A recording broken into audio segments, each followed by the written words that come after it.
नमस्कार दोस्तों, सोम ब्लॉग में आपका स्वागत है। मैं आपको एक कहानी सुना रहा हूँ। एक गांव में एक अमीर लोग था। वो क्या करता था, गांव में कोई भी घटना होती या कोई किसी की मौत होती, वो खुद नहीं जाता था। वो अपने नौकर के हाथ में एक डोगा बोलते हैं हरियाणा में, और खुंडी बोलते हैं हिंदी भाषा में। वो उसके अपने नौकर के हाथ में दे के उसके घर भेज देता था। उसको कहता था जिसके घर में घटना हुई है ना, उनका जो बड़ा होता, जैसे लड़का होता, किसी का मम्मी गुजर गई तो उसके लड़के को भाई खुंडी दे के आना है। तो ऐसे ही गांव में जितनी भी घटना होती, जितनी भी मौतें होती, वो कभी आप नहीं गया।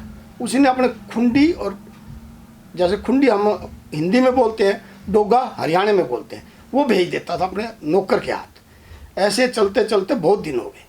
एक दिन एक गांव में जो नंबरदार था, उसका लड़का और उसके दोस्त की माँ गुजर गई। तो उसका दोस्त इतना उसकी माँ को इतना समझता था जैसे मेरी माँ है। तो वो उस दिन बैठा अपने दोस्त के पास, उसकी माँ गुजर गई तो उसी सेठ का, उसी अमीर लोग का डोगा आ गया, खुंडी आ गई। दोनों कह लो, हिंदी में खुंडी कहते हैं और हरियाणा में डोगा कहते हैं। तो उसने देखा भाई ये सब लोग आए हैं, ये उसकी खुंडी क्यों आई है? क्यों? लड़का था, उसको अभी पता नहीं था भाई ये ऐसे कर रहा है, कितने सालों से कर रहा है। तो चुप रहा। और गांव वाले की हिम्मत नहीं बोल कभी पड़ी भाई हम उसको ऐसे बोल दें, भाई तू खुद नहीं आता, भाई तू हमारा घर खुंडी क्यों बेचता है? तो बाकी तो सब चुप। तो लेकिन नंबरदार का जो लड़का था उसके बराबर का था, उसके अंदर ये बात पची नहीं और सहन नहीं हुई, भाई इसने ये गलत किया है। तो चलो उस दिन तो इसने अपना चुप रहा।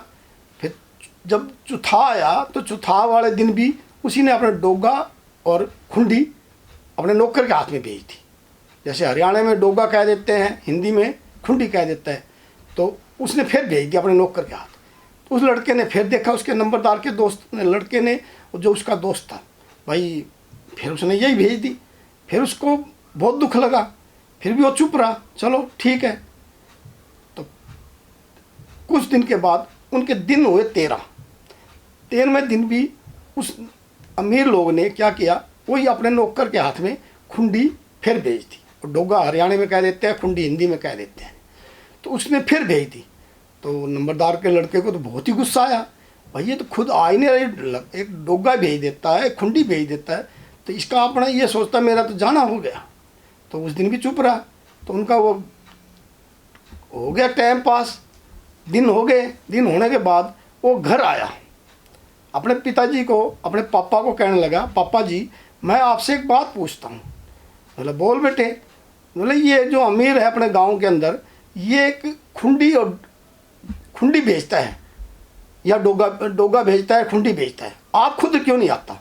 बोले ये बहुत बड़ा अमीर लोग है, ये किसी के घर नहीं जाता, कहीं भी नहीं जाता। गांव में पंचायत हो, दुख हो, सुख हो, कैसा भी प्रोग्राम हो, वहाँ कभी नहीं जाता।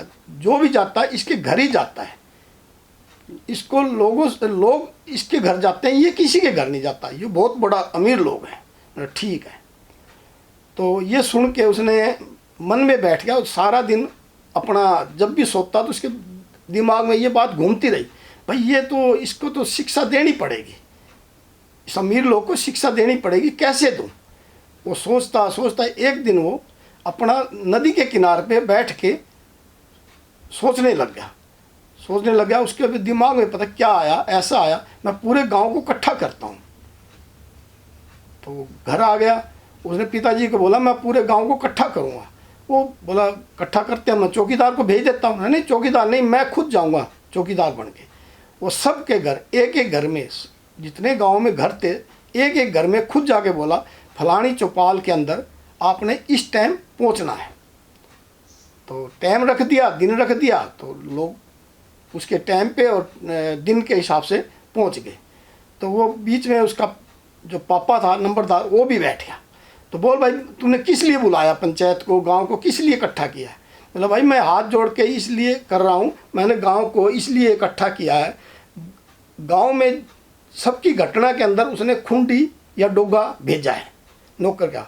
और मेरा कहने का मतलब ये है, आपके जब भी इसकी मम्मी इनके घर में, अमीर घर में घटना होगी, उसकी मम्मी है, उसके पापा हैं, जब भी उनके घर में घटना होगी ना, तो आपने भी डोगा और खुंडी भेजनी है।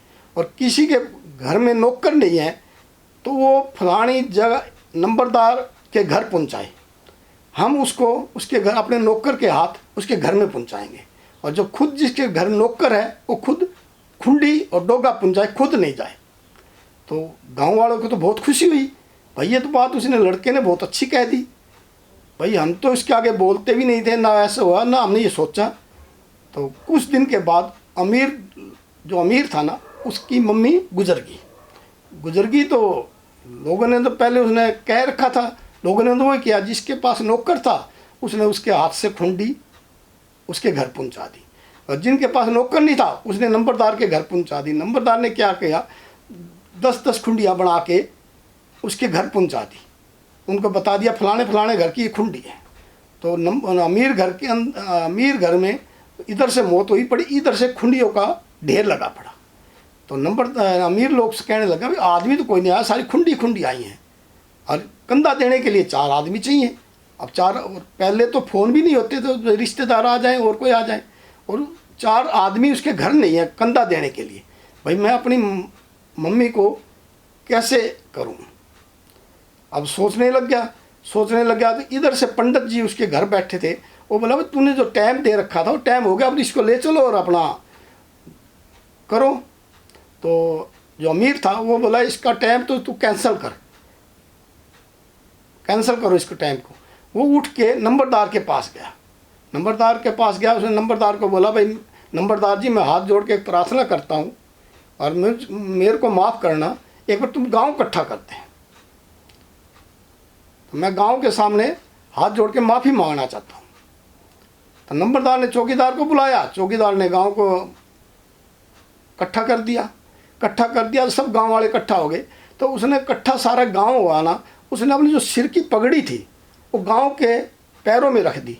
मैं हाथ जोड़ के सब गांव वालों से हाथ जोड़ता हूँ, भाई कभी भी गांव में कोई घटना होए, दुख होए, सुख होए, दुख में भी सबसे आगे आऊँगा और सुख में भी सबसे आगे आऊँगा, और कभी भी गांव से मैं दूर नहीं जाऊँगा, गांव के साथ मिल के ही चलूँगा।